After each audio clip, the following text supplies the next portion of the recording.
واذا بفاطمة تلتفت الى جهة التابوت تصيح علي يا علي. اجابها لبيك يا ابنة رسول الله. قالت لها البنت قطعت يدها في محبتك، اريدك ترجع ايدها الى حالتها الاولية، ترجع ايدها لحالتها الاولية.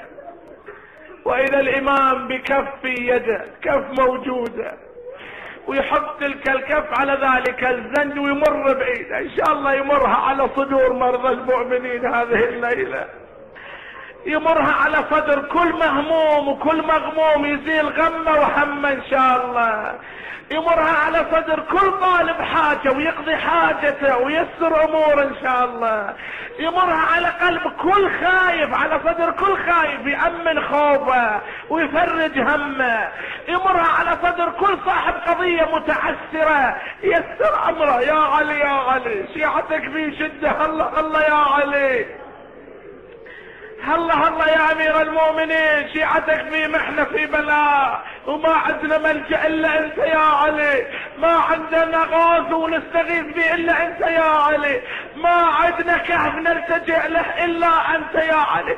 لا تخيب عبيدك اللي جايينك، لا ترد عبيدك يا علي.